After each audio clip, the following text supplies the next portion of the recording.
Behind every containment percentage in this wildfire crisis is a family, a home, or a community trying to hold on, and there's finally some real relief to report tonight. As of Saturday morning, August 8th, 2026, the three fires that tore through Spokane, Washington showed no growth on Friday for the first time since this crisis began a week ago. The Autumn Lane fire is now 47% contained, up from 37% a day earlier. The Old Trails fire has climbed to 43%. The Fairview fire is at 31%.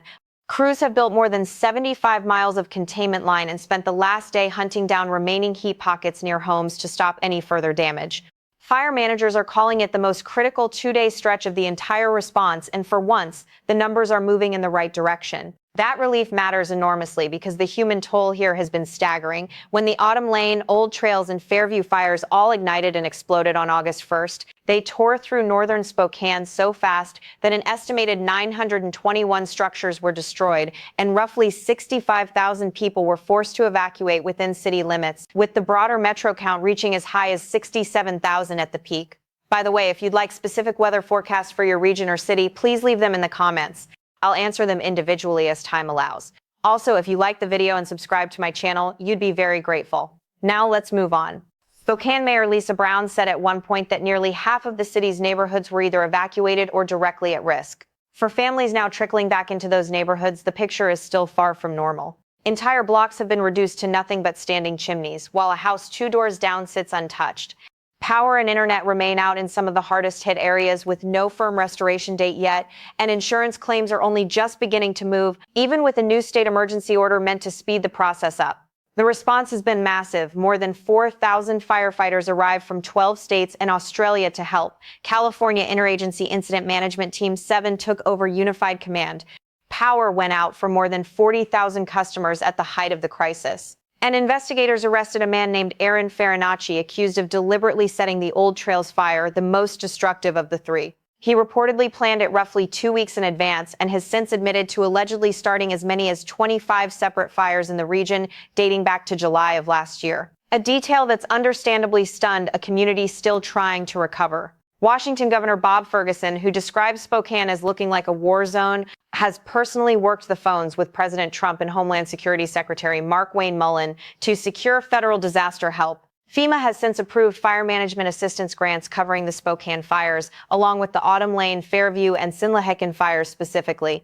Ferguson also signed an emergency order through the state insurance commissioner this past Friday, aimed squarely at making claims access faster for residents who lost their homes. Community support has stepped up too. More than $1.55 million has been raised locally for Spokane area wildfire relief, and the Rose Creek Longhouse has opened its doors as a dedicated safe space for people affected.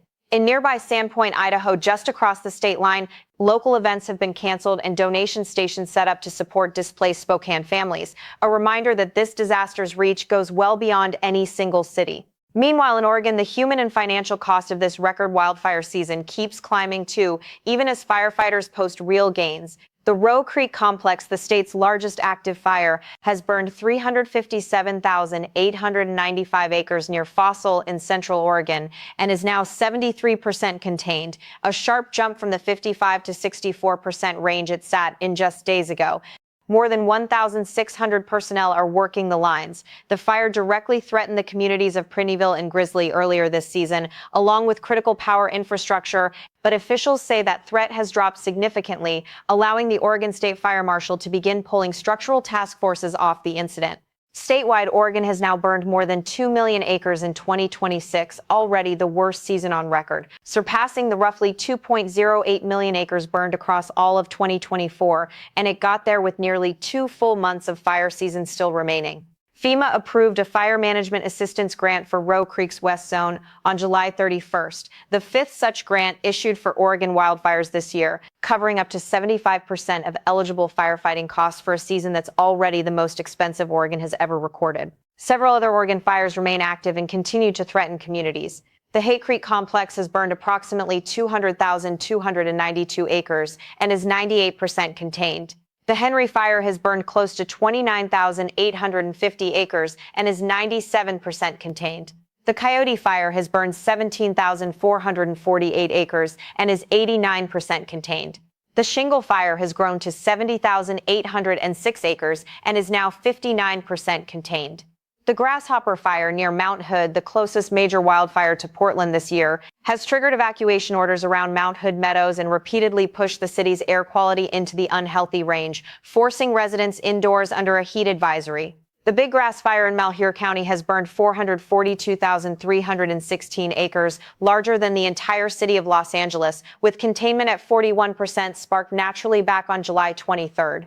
Washington Senator Maria Cantwell said this past week that she and her colleagues were briefed directly by Interior Secretary Doug Burgum, Agriculture Secretary Brooke Rollins, and Wildland Fire Service Director Brian Fennessy, who assured lawmakers that keeping ground crews and aircraft stationed in the Pacific Northwest remains a top federal priority as families across both states continue waiting to go home. All of this traces back to the same underlying conditions: a winter with below-average snowpack, limited rainfall east of the Cascades, and more than half of Oregon currently under emergency drought declarations.